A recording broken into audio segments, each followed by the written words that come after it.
লা ইলাহা ইল্লাল্লাহ, কিছুক্ষণ সুবহানাল্লাহ, আলহামদুলিল্লাহ, এরপরে শুরু করে দেয় ইয়া আলী বাবা, শাহ আলী বাবা, দয়াল বাবা, খাজা বাবা, খাজা বাবা।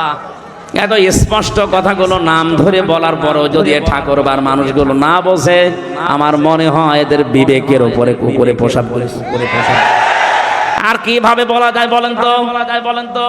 আল্লাহ নিজে বলছেন আমার অনেক সুন্দর নাম আছে, যে নামে পারো ডাকো। কিন্তু আমার নাম যারা উলট পালট করে ফেলে, আমার নামের সাথে যারা অন্য কিছু মিলায়, এল হাত মানে কি, হাত মানে কি, উল্টা পাল্টা করে ডাকা, পাল্টা করে ডাকা, তাদের সাথে মিলে তোমরা আমি আল্লাহকে ডাকবা না, ডাকবা না। এই আয়াত তো আমি এখন বানালাম, বলেন বলেন। আর নাম আছে একটা দুইটা না, আমরা শুনলাম তাফসীরের ভাষা দিয়ে 5000। আপনার যদি মনে হয় যে আল্লাহ আল্লাহ বলতে কিছুক্ষণ ভালো লেগেছে, এবার আল্লাহ বলবো না রহমান বলবো, বলেন, কোনো অসুবিধা নেই, কোনো অসুবিধা নেই। আপনি বলেন ইয়া রহমান ও ইয়া রহিম ও বলেন, অসুবিধা নেই, অসুবিধা নেই। কিন্তু আল্লাহর নামের সাথে অন্য কাউকে আপনি মিলাতে পারবেন না, মিলাতে পারবেন না। ইয়া খাজা, ইয়া খাজা, আল্লাহর কোনো নাম আছে? ইয়া আলী বাবা, ইয়া আলী বাবা, কোনো নাম আছে? এমনকি চট্টগ্রাম বিভাগে অনেকে রসুলের মহব্বতের নাম দিয়ে বিশ্বনবীর নাম নিয়ে ওরা জিকির পর্যন্ত বানিয়ে ফেলিস, ইয়া রাসূলুল্লাহ, ইয়া রাসূলুল্লাহ, ইয়া রাসূলুল্লাহ ডাকতেছে। কবিরা গুনাহ হবে আপনার, কবিরা গুনাহ হবে আপনার। রাসূলের নামে শুধু দরুদ পড়া যায়, জিকির করা যায় না, করা যায় না। জিকির করা যায় কার নামে? আমি আবার বলছি, আমরা যারা ঈমান পাইনি, ঈমান এনেছি, তারা আমার আল্লাহর অস্তিত্বকে যেমন স্বীকার করলাম, আল্লাহর নাম আছে এইটাও স্বীকার করা, এবং প্রতিটি নামের সাথে আমার প্র্যাকটিক্যাল লাইফ মিলানো। আমি তো রাজ্জাক হিসাবে আল্লাহকে মেনে নিয়েছি, হাকিম হিসাবে আল্লাহকে মেনে নিয়েছি, রব হিসাবেও আমাকে আল্লাহকে মানা লাগবে, মানা লাগবে। 3 নম্বরে কি বলেছিলেন? কি বলেছিলেন? আমি এমন আল্লাহর উপরে ঈমান এনেছি যার শুধু গুণাগুণ নেই, এই গুণের কার্যকারিতা আছে। হিন্দু ভাইদের দেবতাদের নাম আছে, কিন্তু নামের কার্যকারিতা কিয়ামতের আগে আপনি দেখাতে পারবেন না, দেখাতে পারবেন না। এখন যদি বলেন আমার ধর্মকে আপনি ছোট করছেন, না, আপনি বাস্তবে মিলান, বাস্তবে মিলান।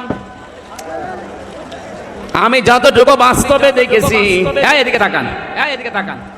মোনাজাতের পরে বসেন, বসেন, রে ভাই, রে ভাই, পরে পরে পরে বসেন, বসেন, বসেন, বসেন। এই বসিয়ে দিতে পারেন না, পরে পরে বসিয়ে দিতে পারেন না, পরে পরে দিতে পারেন না, পরে পরে। কে ছাতা বলছিলাম আমি নিজেই ভুলে যাচ্ছি, এই গরমে আমার সব উলট পালট হয়ে যাচ্ছে। আর ওরা একবারে শুরু করে তাকবীর। মোনাজাতের পরে ওই যে কি ভেঙে পড়ে গেল না, ওইটা 10 মিনিট সময় দেওয়া হবে, দেখিয়ে বাড়ি যাবেন নাকি? ভাই, একটা বাঁশ ভেঙে পড়ে যাচ্ছে, এইটা দেখার জন্য যদি আপনি কোরআনের আলোচনা বাদ দিয়ে ওইদিকে তাকাতে পারে, আমার তো মনে হয় এখন যদি আপনি পরিমণি হাইটে যেত, আপনি আমারে বাদ দিয়ে ওইদিকে শুরু করে বলছে ঠিক, বলছে ঠিক।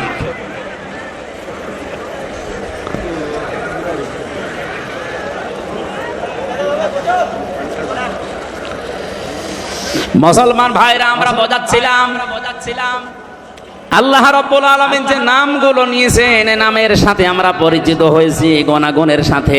এক সাহাবী নবীজির কাছে আসলেন, নবীজি তাকিয়ে দেখেন তার কাঁধের ওপরে একটা মূর্তি, তার নাক ভাঙা, মাটি দিয়ে মূর্তি বানিয়েছে, নাক ভেঙে।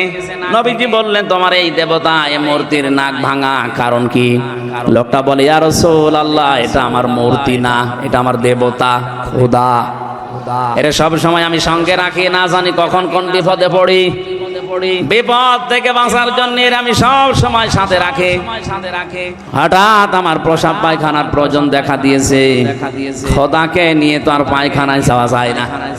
এই জন্য রাস্তার পাশে রেখে আমি কাম সারতে গেলাম, এসে দেখি ওর মাথা থেকে পা পর্যন্ত পুরা ভিজা। মনে করলাম খোদার গা ভিজা, না জানি কোন রহমত বরকতের পানি হবে। জহবা বের করে চাটলাম, খাইলাম, দেখি একটা ঝাঁজ ঝাঁজ, কেমন গন্ধ গন্ধ, টক টক লাগে, টক লাগে। চিন্তা করলাম রহমতের পানি, বরকতের পানি, টক টক লাগবে কেন? আর এরকম ঝাঁজ, এরকম একটা উৎকট উদ্ভট গন্ধ কেন? পাশে তাকিয়ে দেখি একটা কুকুর ওর নিচ দিয়ে পানি টপকাচ্ছে। এবার টের পেয়েছি এ কোন রহমতের পানি, রহমতের পানি। আমার মেজাজ গেল খারাপ হয়ে, ওর দিকে তাকিয়ে বললাম, তুই খোদা না খোদা? কুকুরের পোশাক থেকে নিজের বাঁচাতে পারো না, আমি বিপদে পড়লে আমার বাঁচা বাকি দিয়ে হে রাসূল রাগ করে ওরে দিয়েছি এক আষাঢ়, ওর নাক ভেঙে গেছে। নবীজি বলেন, আমার কাছে কেন এসেছো? লোকটা বলে, ইয়া রাসূলুল্লাহ, এদের অসারতা, এদের কল্প কাহিনী, এদের মিথ্যাচার, এদের অজ্ঞতা, এদের সব আমার কাছে এখন স্পষ্ট। এরা কিচ্ছু করতে পারে না, বেকার আমি সময় নষ্ট করেছি। আজকে আমি আলোর সন্ধান পেতে চাই, মেহেরবানি করে আমি আপনার কাছে কালেমা পড়তে চাই, পড়িয়ে দেন।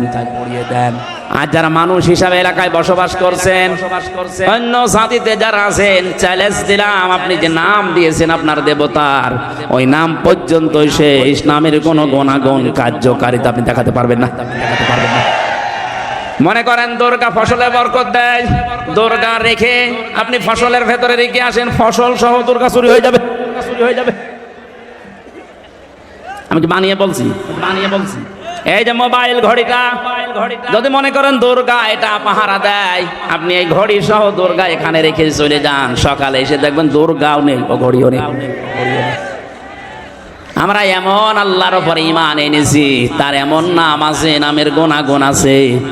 মহান আল্লাহর যতগুলো নাম আছে, শুধু নাম নিয়েই বসে নেই, প্রতিটি নামের গুণাগুণ এবং কার্যকারিতা আছে। আমাদের ঈমান অনুযায়ী হয়তো আমরা দেখতে পাই না, তাই বিশ্বনবী দেখতে পেয়েছিলেন। বদরের ময়দানে দুহাত উঁচু করেছিলেন এমন ভাবে তার এই বগলের সাদা জায়গা পর্যন্ত দেখা যাচ্ছিল। বিশ্বনবী ওই দিন দোয়া করেছিলেন, হে রব, 313 জন নিয়ে এসেছিলাম, একটাও কেউ দেখতে পায় না, কোথায় তারা? হযরতে আবু বকর নবীজিকে চাদর উপরে দিয়ে দিলেন শরীরের, ডাক দিয়ে বলেন, হে নবী, আপনার 313 জন সাহাবী একটাও মারা যায়নি, সবগুলো বাতিলের ভেতরে বন্টন হয়ে গেছে। সঙ্গে সঙ্গে জিবরাইল আলাইহিস সালাম বিশ্ব নবী মুহাম্মদ রাসূলুল্লাহর কানের কাছে মুখটা নিয়ে এসে একটা আয়াত শোনালেন, সূরা আনফালের 9 নম্বর, ফাস্তাজাবা লাকুম আন্নী মুমিদ্দুকুম বিআলফিম মিনাল মালাইকাতি মুরদিফিন। হে নবী, আপনার কান্না বন্ধ করেন, শুধু আকাশের দিকে একটু চোখটা তুলে দেখেন, আল্লাহর সাহায্য আল্লাহ তার রব নামের কারণে পাঠিয়ে দিয়েছে। তিনি তাকালেন ওই দিকে, তাকানোর পরেই দেখলেন ফেরেশতারা নামতেছে, সকলের হাতে মোটা মোটা ডান্ডা, বাই সিরিয়াল মুরদিফিন, মানে একটার পরে একটা। নবীজি এবার মুস্কি হেসেছিলেন, আল্লাহ পাঠিয়েছে কত?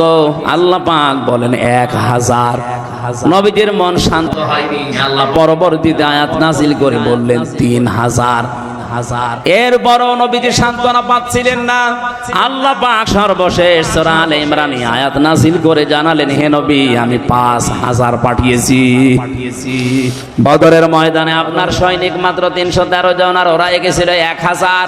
আপনাকে আমি 1000ই দিয়েছিলাম, আপনার মনে আমি সুখ, শান্তি, স্বস্তি পাইনি। এই জন্য সর্বশেষ আপনাকে 3 থেকে 5000 ফেরেশতা সব সজ্জিত অবস্থায় একটার পরে একটা আমি আল্লাহ নামিয়ে দিলাম।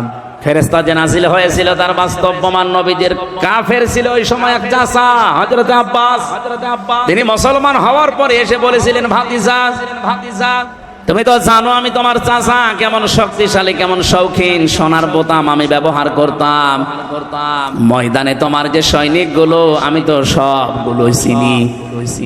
নতুন নতুন কিছু সৈনিক আমি দেখলাম, যাদেরকে এর আগে কোনোদিন তোমার আশপাশে আমি ঘুরতে দেখিনি। নবীজি মিসকি হাসলেন, ডাক দিয়ে বলে, চাচা কার কথা বলেন? বলে, ওই যে ময়দানে আমি যখন যুদ্ধে লিপ্ত ছিলাম, তাকিয়ে দেখলাম পেছন দিক থেকে কে জানো এসে আমার ঘাড় ধরে উঁচু করে ফেলেছে। নবীজি বললেন, কি দেখলে? কাকে দেখলে চাচা? হঠাৎ করে বিশ্ব নবী মুহাম্মদুর রাসূলুল্লাহর কাছে জিবরাইল এসে একটা হাসি দিয়ে চলে গেছে।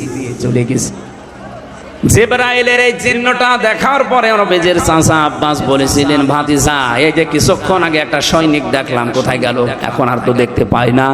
নবীজি বলেন, চাচা কাকে দেখলেন? ওটা সাধারণ সৈনিক না, ওটা আল্লাহর ফেরেশতা জিবরাইল। নিজে কমান্ডার হয়ে আজকে এই বদরের ময়দানে নাজিল হয়েছে, তার পেছনে আল্লাহ পাঠিয়েছে 5000 ফেরেশতা। যে সমস্ত কাফেররা মরে পড়েছিল বিশ্ব নবী বদরের ময়দানে কোন দিনের জন্যও তিনি আগ্নেয় অস্ত্র ব্যবহার করেন নাই, অথচ যে সমস্ত কাফেরেরা মরা পড়েছিল, যে ওদেরকে কাছে যে দেখলেন অধিকাংশ গুলোর শরীর পুড়ে গেছে। তার মানে ফেরেশতারা যে মোটা মোটা ডান্ডা নিয়ে নেমেছিল, ওটা ডান্ডা শুধু না, ওটা জাহান্নামের পোড়ানো রড ছিল। যার শরীরে লাগিয়েছে ওখানেই ও শেষ। নবীজির বিশ্বাস ছিল আল্লাহর উপরে, তার নামের উপরে, কার্যকারিতার উপরে। আল্লাহ বিশ্বাস অনুযায়ী পাঠিয়েছিলেন ফেরেশতা।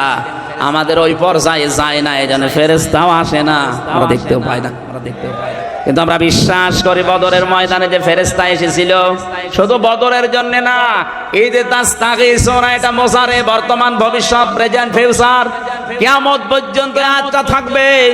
আমরা যদি আল্লাহর উপরে ঈমান আনতে পারি, সত্যি যদি তার অস্তিত্ব আমরা মেনে নিয়ে তার নামগুলো বিশ্বাস করে কার্যকারিতা কিয়ামত পর্যন্ত আছে, এটা যদি সত্যি আমরা দেখাতে পারি, মহান আল্লাহ এখনো ফেরেশতা নাযিল করে সাহায্য করতে পারে। আল্লাহ আমাদেরকে কোরআনে কারিমের আয়াতের বাস্তব কিছু যেন দুনিয়ায় দেখান, বলেন আমিন। বিশেষ করে আজকে ফিলিস্তিনের মুসলমানদের জন্য এটা বেশি জরুরি হয়ে পড়েছে। ছোট ছোট বাচ্চারা ওই মরুভূমির পাথরের উপরে লিখতেছে, আল্লাহকে চিঠি দিচ্ছে, আল্লাহ ওয়াজআলনি মিন লাদুনকা ওয়ালিয়্যা ওয়াজআলনি মিন লাদুনকা নাসীরা। ইয়া আল্লাহ, আর পারা যায় না, সহ্যের বাইরে চলে গেছে। মা নেই, বাবা নেই, বড় ভাই নেই, বড় বোন নেই, সবাইকে ওরা মেরে ফেলেছে। আমি 2 বছর, 2.5 বছর, 3 বছরের বাচ্চা কি বুঝি? দুনিয়ায় কেউ যখন এগিয়ে আসে না, আমি তোমার কাছে চিঠি লিখলাম, মহান আল্লাহ তোমার পক্ষ থেকে তুমি আমাদের জন্য সাহায্যকারী পাঠাও। এই জন্যই মনে হয় আল্লাহ ইরানের মনটা একটু নরম করে দিয়েছে। বিশ্বের 57টা মুসলমানদের মন যদি এরকম একটু নরম আল্লাহ করে দিত, অন্তত এখনো যেভাবে সাহায্য করছে অনেকেই, প্রত্যেকটা মুসলিম রাষ্ট্র যজাজিমানের দাবি পূরণ করার জন্য সবাই কাশ্মীরের পাশে দাঁড়াতো, আমরা আজাদ কাশ্মীর পৃথিবীতে দেখতে পেতাম। মরণের আগে যেন এটা দেখতে পায় যে আজাদ হয়ে গেছে কাশ্মীর। বলেন আল্লাহ পাক যেন এটা দেখে মরার তৌফিক দেন, বলেন আমিন। আমরা যদি আজাদ না হতাম, আমরা যদি মুক্ত হতে না পারতাম, কত কিছু আমরা আজ নিজেদের মন মতো করতে পারতাম না। আপনি টের পাচ্ছেন, ওরাও আজ মুক্ত হতে পারে না, আজাদ হতে পারে না, এই জন্য অনেক কিছু মন মতো করতে পারছে না। মানুষকে আল্লাহ বানিয়েছে এই মুক্ত জীবন দিয়ে। এটা পাখি না যে খাঁচার ভেতরে ভরে রাখবেন, হাত পা ডানা কাটা পাখির মতো শুধু ছটফট করছে। বিশ্বের মানচিত্রে আজ একটা পতাকা দেখতে চাই, যেটাই লেখা থাকবে ইলাহা ইল্লাল্লাহু মুহাম্মাদুর রাসূলুল্লাহ।